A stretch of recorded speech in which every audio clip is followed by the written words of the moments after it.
Good afternoon. It's Monday, the 20th of February 2017, just after 1 o'clock. Welcome to UK Column News. I'm your host, Brian Gerrish. With me in the studio, Mike Robinson. It's grey and chilly in Plymouth. We're going to leave the weather there. Much more important things going on in a military sense and a political sense. Well, indeed, because Theresa May, as we know, has been talking about hashtag Global Britain. This is the new policy. We're going to be truly global. For the rules-based order. For the rules-based international order, and nowhere more so than with defence. So we are now promoting our international engagement. Now this is Britain's diplomatic and military strength abroad is going to help enhance UK security and prosperity. And that's according to both the Defence and Foreign Secretaries. So this is great news. They've launched what they're describing as an ambitious framework, which is going to increase cooperation with partners across the globe and keep Britain safe. So this is this is as a result of or building upon work from the Strategic Defence and Security Review 2015. And of course, this is all about Britain's defence policy becoming more international by design. So they're saying that defence engagement helps build robust relationships on which our influence, prosperity and security depend. Our commitment to international defence engagement includes establishing 3 new regional British defence staffs for defence engagement in the Gulf, Asia Pacific and West Africa, new defence sections in Albania, Finland, new attaché posts in Latvia, Lithuania, Georgia, Qatar, Japan, Pakistan and Afghanistan, new defence section covering Senegal, the Gambia, Mali and Niger, increased military exercises with NATO partners, including in the Ukraine, Poland and Estonia. They're going to lead development of the Joint Expeditionary Force with Denmark, Estonia, Latvia, Lithuania, the Netherlands and Norway, exercising and training with partners in the 5-power defence arrangements, such as Exercise Eastern Venture. So what did Michael Fallon have to say about this?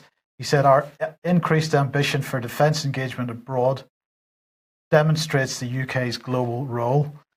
He said, whether it's by increasing our military expenditure in the Middle East, training Nigerian forces in maritime security, or RAF Typhoons exercising over South Korea, Britain is committed to working internationally to protect our people and interests. And Boris had to get his oar in as well. He said this is about sending a clear signal of the UK's intent as a dynamic, agile, cutting-edge global power. So, Brian, this is about Britain sticking its nose into everyone's business. We are going to train the military globally. We're going to train the military globally. We have a military at home which is literally falling apart. And I know this is a very hard thing to say. I know there'll be many ex-military, former military people watching the UK column today. I am certainly not undermining all of the hard work by the men and women in the military, but the facts are at the moment that our military forces at home have been decimated. We don't have working aircraft carriers.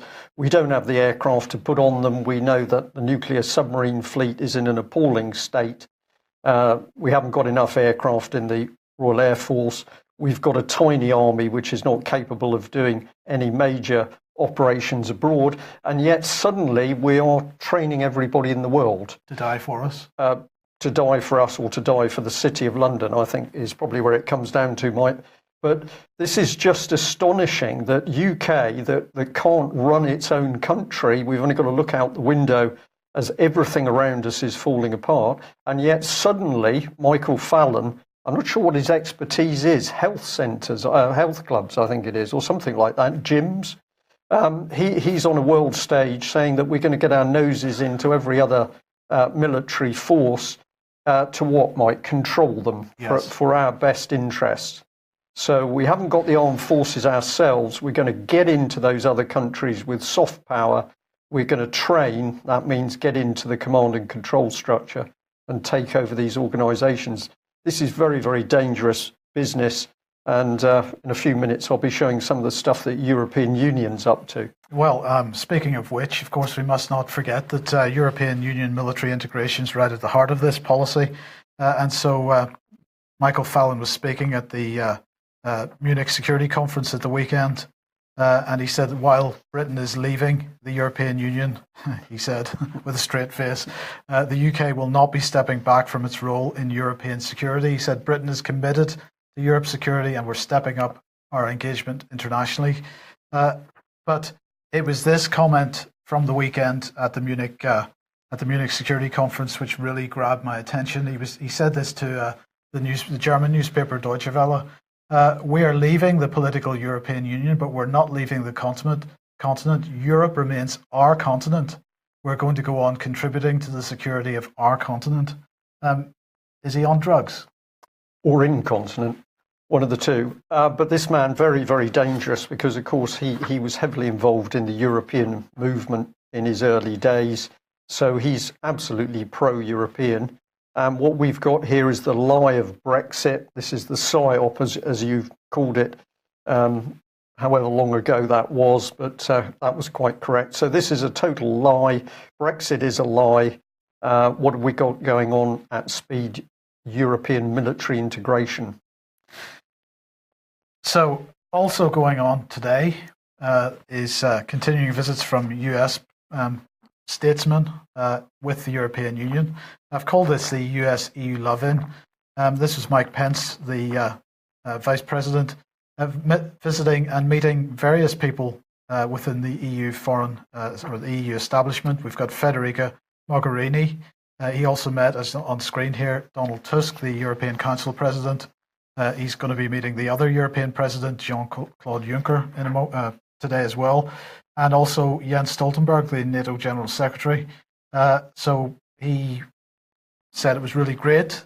The United States is and always will be the EU's greatest ally. President Trump and our people are truly devoted to our transatlantic union. The EU Council President Tusk met him this morning, as I say. He said that reports of the death of the West have been greatly exaggerated. Of course, that was the theme of one of the themes of the Munich Security Conference.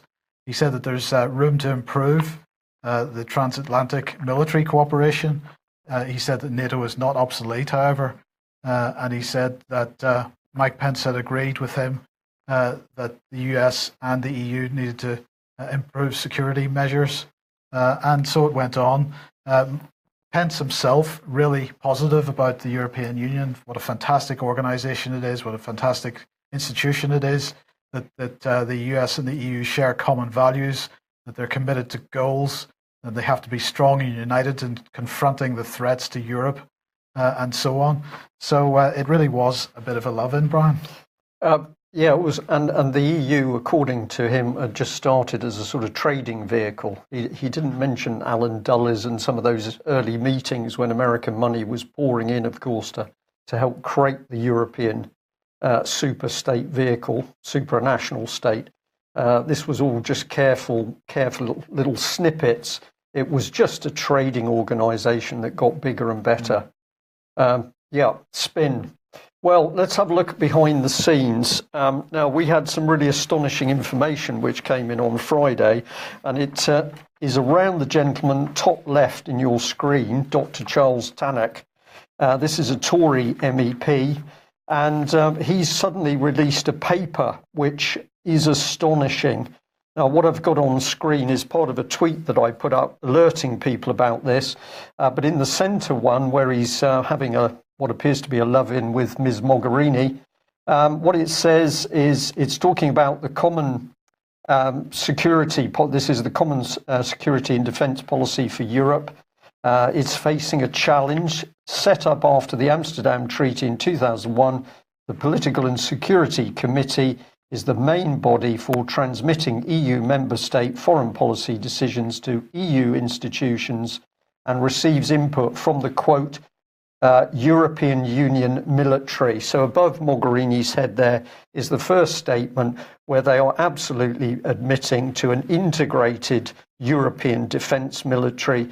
And we've just seen from Fallon that UK is absolutely part of that. And then on the right-hand side of the screen, this is astonishing. Officials mention the war in Ukraine as being a game changer for European policy, in that the EU was for the first time seen as a leading actor. So here we've got the EU crowing that the war in Ukraine was helpful to EU policy. And I think this fully supports our assertions that the EU was itself working on the ground to help stir up that violence. And why did the EU want it? Because it helped the EU be seen as a game changer and EU to be seen as a leading, quote, actor. But if we go down to the bottom, it says if NATO does weaken under the Trump administration, either through deliberate US policy or by passive neglect, or if the European nightmare of a Putin-Trump understanding does materialize, then the common security and defense policy will become even more significant. So there is the European Union crowing over the fact that it's helped create a war in Ukraine. Why did Europe want that war in Ukraine? Because it bigged up the European Union itself. And then we have a Tory MEP crowing that the European nightmare is for there to be some sort of rapprochement, some sort of peace agreement between Trump and Putin. This is unbelievably dangerous stuff. We've got the European Union showing its hand, prepared to create wars and violence in order to further the rise of the EU supranational state. I don't know how clear it's got to get, Mike, but no. This document, which we're going to look into in more detail, spells it all out. It's on a plate. This is dangerous, dangerous stuff. Okay, so Donald Trump then. The British Parliament is going to have a debate this afternoon as a result of the two e-petitions. Of course, the two e-petitions, one saying that Trump should not be allowed to make a state visit to the United Kingdom. So that one said Donald Trump should not be allowed to enter the UK in his capacity as head of US government, and he should not be invited. He should not be invited to make an official state visit because it would cause embarrassment to Her Majesty the Queen. The other one said that Donald Trump should be allowed to make a state visit. Well, the government responded by saying that they believe that the President of the United States should be extended the full courtesy of a state visit, and that therefore they disagree with the first petition. Well, there's going to be a debate about that in Westminster Hall today, the 20th of February at 4:30 p.m. It is going to be live streamed on the parliamentlive.tv website if anybody is in the slightest bit interested in listening to these people discuss this issue. But the government has made its position clear, and I don't think the debate is going to produce any alternative result. Yeah. What a state of affairs, though. Indeed. Okay, well, let's turn our attention to this, which is Sunday's Mail on Sunday. The headline is about Ted Heath being a paedophile, but we're going to start by delving inside the paper to this particular article, which is all about nuclear safety. Revealed UK's nuclear alert. Safety watchdog makes a mockery of the mod's claim of just 27 incidents, 14 serious accidents, 22 incidents. On and on it goes with a picture of a Trident missile firing on the right-hand side, and it says that wonky Trident missile and the colliding subs. Now, this article is a massive attack on the defence nuclear industry, and we're going to say that some of this may well be justified, but what we're interested in here is the accuracy of press reporting. We're interested in fake news. So here's the article, and let's have a look at part of it on screen, and I'll just highlight this bit here. It starts off, a chilling catalogue of more than 100 accidents involving Britain's nuclear weapons reveals for the first time how often we may have come close to disaster. The shock report by an independent nuclear watchdog documents 110 major alerts, 4 times higher than the Ministry of Defence has acknowledged. Among the incidents in the dossier by the Nuclear Information Service. So there we are. It says that this independent organisation, the Nuclear Information Service, has produced all of this information. Well, let's bring in the man. This is the man who wrote it, Mark Nichol. I noticed that all defence correspondents now might have to have a child on their lap, male or female. This is presumably to get over the cuddly image. But we'll leave that aside. So here he is, Mark Nichol, defence correspondent at the Mail on Sunday, author, Ultimate Risk, Last Round, Condor Blues in Iraq Tribute, triathlete, husband, dad. So that's the man. And what did he have to say? Well, he said it was the Independent Nuclear Information Service. But if we go to the Nuclear Information Service, we find it says this: NIS is a not-for-profit independent information service which works to promote public awareness and, quote, foster debate on nuclear disarmament. So this is a nuclear disarmament site. Its objective is to get the public debating the need for nuclear disarmament. Are we allowed to say it's a campaign? It's a campaign. But we did phone up NIS this morning and simply asked them if they were aware that they were being misrepresented in this Mail on Sunday article. And my goodness, did they get prickly, I think is the word. They said to the UK column that they're definitely not a campaigning organisation.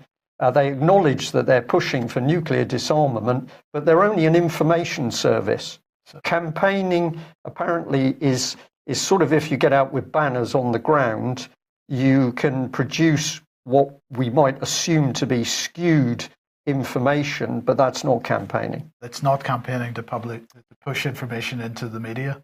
Not according to these people, no. Right.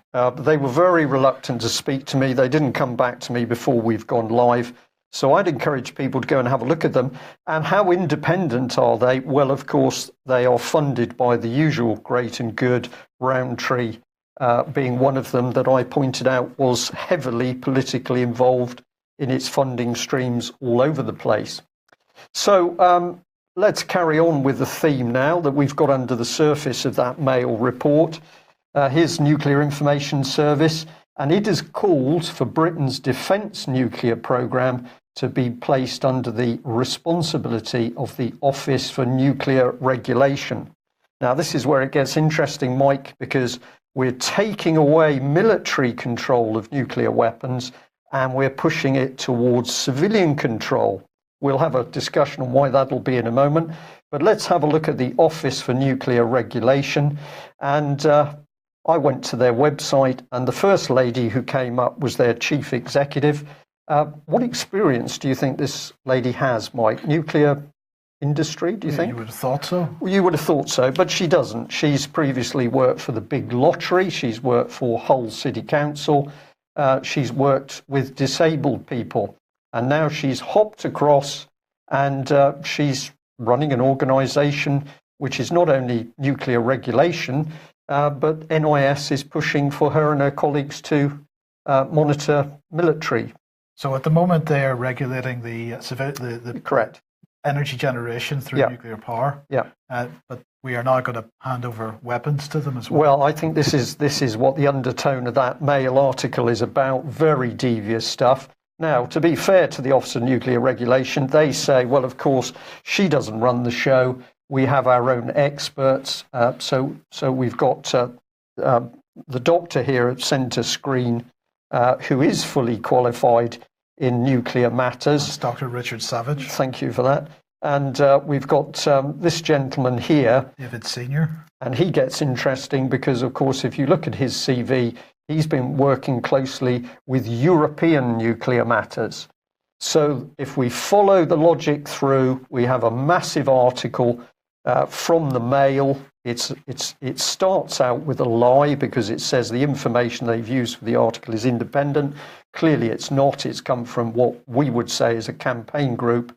And now we're spinning that the nuclear weapons should be passed to a civilian organisation which just happens to have those European connections. Because there's so many safety issues with it being in the hands of the military, is that it? Well, all of a sudden the military's become incompetent. The military can't run submarines, the military can't run aircraft carriers, the military can't do a number of things, which it did. This is very similar, Mike, to the NHS. NHS might not have been perfect, but we did have working medical facilities. Now we've got chaos. So organisations destroyed from the inside. I can't say that this lady, the chief executive, Adrienne Kelby, is common purpose, but all of her language is very much of a common purpose nature. And if we have a look at some of the things that she's interested in, she's been re-promoting this little bit, a lady called Rebecca Thorington from the Nuclear Industry Association, who's boasting that she's been to Romania to learn about the Romanian nuclear industry and its cultural history. That's all paid for by the Nuclear Industry Association. So we can't even run our nuclear facilities in UK. We've got to get people into Europe, learning from the Romanians. And then this is another comment which gives you an idea of what goes on in this lady's head. There's no hero coming. We need to drive the change ourselves. Adrienne Kelby, CEO at the Office for Nuclear, Organisation for Nuclear Regulation. So what change? At least you say she's a change agent. She's a change agent, and what change is she talking about? Now, if you're getting interested in what we are seeing, which we think starts with manipulation of the public mind by the Mail on Sunday, then let's get back into this article and have a look at this bit, because there's an embedded part to the article which is starring Prince Andrew there. And it's talking about nuclear weapons on board ships. Let's see whether we, oh, sorry, there it is highlighted for you. And the Mail says the Royal Navy mistakenly took nuclear weapons to the Falklands War. Now, that's quite a statement, isn't it, Mike? Mistaken. We made a bit of a mistake. We didn't realise that we had these nuclear weapons on board. A little bit of a mistake. Well, when we spoke to the Office for I beg your pardon, that should be, I've got Office for Nuclear Regulation there. I've got to correct myself because we're back on NIS, stated to the UK column that the movement of these nuclear weapons was an operational decision. So we've now got a mismatch between the nuclear information data that was coming into the Mail and what they actually said they told the Mail. So where did the fakery come in? We don't know, but what I can say is it's pretty hard to believe that the military would have forgotten about some nuclear weapons on board ship. This is simply not possible. So the spin in this instance seems to have been put in by the Mail on Sunday. So we did phone the Mail on Sunday. They don't work on a Monday, but I'm told somebody should be in tomorrow. And hopefully they're going to be able to explain how this mix-up worked. But what we say is going on here is this is preparing the public for the fact that British nuclear weapons are already being moved over towards control by the French, and ultimately they are going to be passed to European control, and Germany will be the ultimate power in control of those weapons. Well, let's come back onto the Nuclear Security Conference. The Munich Security Conference, which was taking place over the weekend. A couple of things to highlight. Alex Thompson pointing out that Lindsey Graham, who was speaking there, had said that 2017 is going to be the year of kicking the Russians in the ass. So that's a nice sentiment from a so-called statesman. But Bill Gates was there, and he was telling everybody that the next epidemic, health epidemic, could originate on the computer screen of a terrorist intent on using genetic engineering to create a synthetic version of the smallpox virus. So the question in my mind was this Bill Gates pushing his vaccine program and using the threat of synthetic viruses created by some indeterminate terrorists with computers? Is that what he was up to there, or was it just generally creating a new fear program? Seeding, isn't it? It's seeding the news sphere with whatever his personal agenda. Who is this man? Well, exactly. So he also said getting ready for a global pandemic is every bit as important as nuclear deterrence and avoiding a climate catastrophe. Innovation, cooperation, and careful planning can dramatically mitigate the risks presented by each of these threats. And he said that we are quite likely to face such an outbreak within the next 10 to 15 years. So you kind of see a parallel here. We've got the BBC going into countries fomenting warfare and violence, and then going back in later on to report on that. We've got the European Union allegedly going into Ukraine, creating regime change there, and using that as an excuse for EU military integration. And here we've got Bill Gates telling us that it's very likely we're going to face a global synthetic viral pandemic, some form of bioterrorism that's going to kill 30 million people in less than a year within the next 10 to 15 years. Where's the evidence? Well, there isn't any, but undoubtedly he's going to be there to provide the vaccine for that. So anyway, just as we can tell our audience today that we were smiling as we compiled the news today, because more and more of it is taking us into what we described as la-la land. Yes. It's becoming very difficult to keep a straight face because we're watching complete mayhem and nonsense unfold. And as we've already mentioned, Michael Fallon was at the Munich Security Conference as well. He was talking about Afghanistan, because apparently we're going to have to send more British troops back to Afghanistan to avoid the collapse of the country. He said if it was right to go in, it has to be right not to leave before the job is done, as well as we can do it. If Afghanistan collapses, we here will feel the consequences very directly.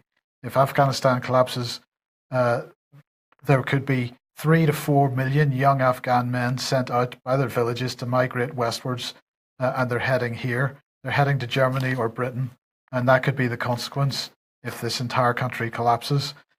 Well, there you go. We're going to send troops back because we're training troops in Afghanistan at the moment, but we've got to do more of that. But we don't have a lot of troops. No, indeed. Indeed. Right. What else is going on? Well, fake news. This is not a story, but not a fake story, but this is the Italian Senate. A number of news outlets reporting this. On screen at the moment is Adele Gambaro, who is an Italian senator, and she has put forward a cross-party bill which is there to deal with fake news or hoaxes. There have always been fake news or hoaxes, it says, but they've never been spread at the rate we see today. Because of this, it's no longer possible to put off the debate. And so what they're proposing is that fake news reporting would generate a fine of €5,000 and hate campaigns against individuals, or anything which is aimed at undermining the democratic process would result in a €10,000 penalty, fine, and anything that would create alarm to the public or damage the public interest could be punishable by up to 1 year in jail. So this has been entered into the books. Here it is, Senate Act number 2688. And of course, what it says in this document is that if you're a normal, a mainstream media outlet, Brian, the press, newspaper, TV, you would be exempt from this legislation. Ah, that's handy, because they always tell the truth. Well, indeed they do. There's no fake news ever put out by the mainstream media, so there's no need for them to fall under this legislation. Not that, a €5,000 fine would make any difference to them anyway. This is clearly designed to attack small internet-based news outlets. Because they're so dangerous. Yes, but this would be a dangerous precedent. Yeah. Okay, well, let's come back to the Mail on Sunday, and let's have a look at that front page. Here it is. Police Chief Heath was a paedophile. Astonishing claim. Ex-PM is guilty of vile crimes that were covered up by the establishment. The police chief investigating claims that Edward Heath was a paedophile is convinced the allegations are 120% genuine, the Mail on Sunday can reveal.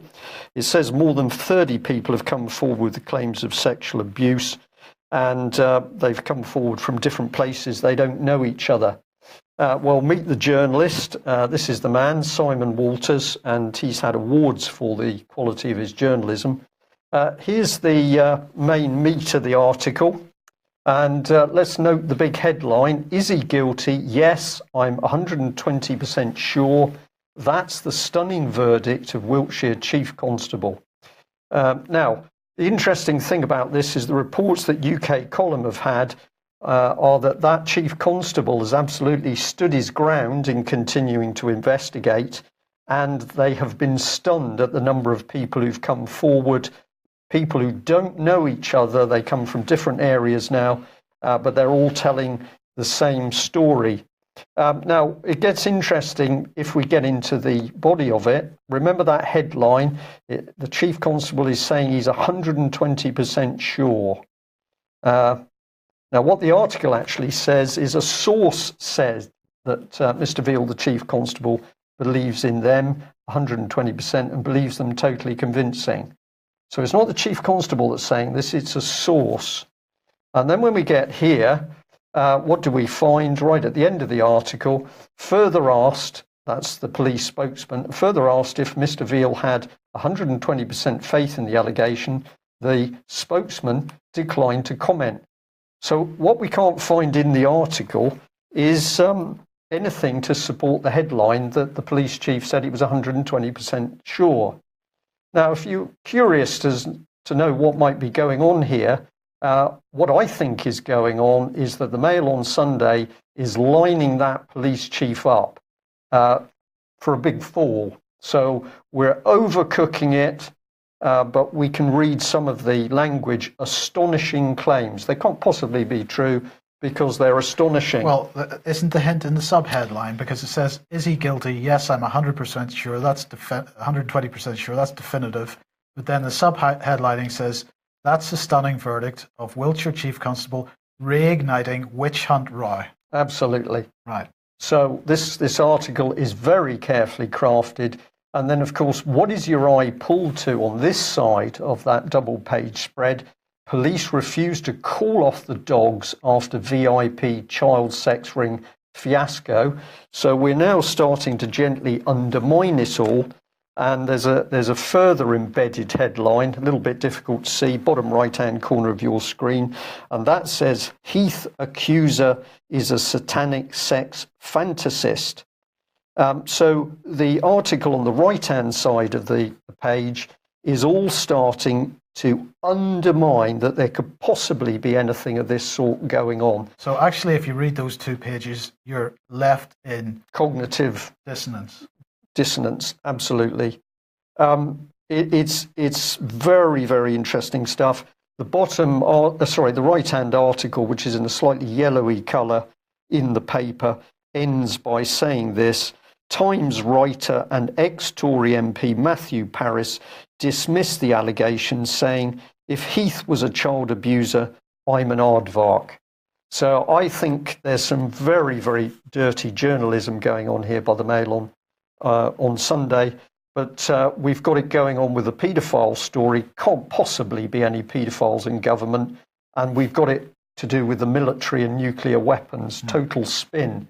So we'd like to just say, of course, no way there can possibly have been any paedophiles in Parliament, certainly none in the Lib Dem party, because Nick Clegg, who was one of Leon Britton's European political boys, has said that, we don't have sexual abuse in the Lib Dem party. And of course, there are no Labour Party MPs ever campaigned for the right to take sexual images of children. Well, there were a couple. Okay. What can we say? Right, what's next? Right, sorry, this should take it through to the government, yes. Which can't find the paedophiles, is now going to help us to parent. Indeed, because we know what's been going on in Scotland with the named person scheme, but helping parents to parent. This is a new report from the Social Mobility Commission, and the government saying that this research brings together evidence on parenting behaviours and the extent to which public policy can support parents. Public policy can have an impact on parenting behaviour and achieve positive outcomes for children, but there is currently a lack of evidence on what works, and this is according to this research by the Public Mobility Commission. They're saying that figures show that in the last decade, more than 2.5 million children in England, including over 580,000 children known to be eligible for free school meals, had not reached the government's definition of a good level of development by the age of 5. By the time students receive their GCSE results, around 32% of the variation in performance can be predicted based on indicators observed at or before the age of 5. So what they're absolutely saying is that what needs to happen, Brian, is these children aren't being developed properly between the age of 1 and 5. We've got to go in there. But of course, between the ages of sort of 0 and 5, this is the time that children are being vaccinated. And increasingly, some people would say that some children respond to the vaccines that they're getting these days by perhaps ending up on the autism spectrum. Yeah. But some people would also say that no child is actually getting away scot-free, and that perhaps we're seeing a few points knocked off intelligence, IQ scores as a result of this. This isn't proven, but certainly there should be research done on this. But that research was certainly not part of this report, this Social Mobility Commission report. This issue was not even looked at. So instead, what are they looking at? It's all about parenting style, and it's all psychological stuff. So we're going in and we're going to be teaching parents how to parent, and never mind what medical issues there may have been. Absolutely, Mike. But of course, the moment the social services get alongside the parents, there's a grave risk those children are going to be taken away from their parents. Just commenting on problems with children, we were told 2 or 3 years ago that some of the primary schools in South Wales had over 50% of the children had special needs, and the teachers were warned that they must not talk about that subject. So this is the reality of it. But of course, when you have the film Vaxxed coming up, where there is considerable evidence to say that vaccinations can present a danger, and there should be further investigation into the safety of vaccinations, then the government, of course, is absolutely turning on the originator of the report. And the other thing I will say is that we know from local reports in the southwest that where parents are perhaps in dire straits, they're starting to use food banks. The food banks staff are reporting the parents to social services, and then social services are coming in alongside the families on the basis that those children are suffering at the hands of the parents. So very, very dangerous state intervention. And of course, many people in England and Wales still don't understand what the SNP tried to get in place with the named person scheme in Scotland, whereas one Scottish a member of the Scottish Parliament said, don't worry, parents will, quote, also have a role in bringing up their children. Also. Well, just before we finish on this, of course, it wasn't actually the Social Mobility Commission. It's their report. But the underlying research was done by an organisation called Family, Kids and Youth. And they describe themselves as one of the best known young people and children's research agencies. So this is about market research. We work for some of the leading names in child, youth and family markets. And again, this language of, the word market in the context of children and families, I find pretty disturbing. Well, and we have, of course, a child-based charity, which is itself called Core Assets, which I find pretty objectionable as well. So a market in children, that's the way it seems to be, or at least profit from children is what we start to see happening in UK. And we would say it's on a scale which is truly breathtaking. Well, we did say it was going to happen. But we're going to end with this one. UKIP officials resign over leader Paul Nuttall's false claim that he lost close friends at Hillsborough. So here's Paul Nuttall standing in a by-election, and just 3 days to go before that. And, he seems to be in hiding at the moment. His own website has said that for the last week or so. Site is offline for maintenance. And this all comes down to the appearance of an article on his website, which last I heard he was suggesting he had not written and he didn't know how it got there. But this article appeared on his website and made a claim that he had friends who had died as a result of the Hillsborough disaster. And as a result, all the mainstream media today describing UKIP as being a party plunged into crisis. as party officials in his local area are starting to resign. And just 2 or 3 days before they're going to a by-election where they had a pretty good chance. We've seen this time after time, Mike, that any time a local area of UKIP started to put something together that was powerful, started to move forward, as they say, to make real gains in an electoral sense, all of a sudden infighting, pressure, rumours, the thing is collapsed. But of course, what is the government after at the moment? The government needs to destroy UKIP. Labour Party is in disarray as well. Excuse me. What are we left with? Tory dictatorship. Indeed. That's where we're going. I'm short of water. Excuse me. That helps a bit. Well, I would just say thank you very much to the team at Dartington that set up the conference at the weekend. It was extremely interesting to hear the very wide selection of views about what's going on at the moment and what we should be doing. We met some very nice people, and it was very good to talk to you all. And we'll also say a big thank you to people who are supporting the UK column with subscriptions and donations. We've got to be quite forceful in this. If you like what we're doing, you want the UK column not only to continue but to grow, then we need your help with subscriptions and donations. It has to be paid for. We need your help to do that. Perhaps you consider coming on board if you're not already a subscriber. That's it for today. We will be back at the same time tomorrow. Bye-bye. Bye-bye.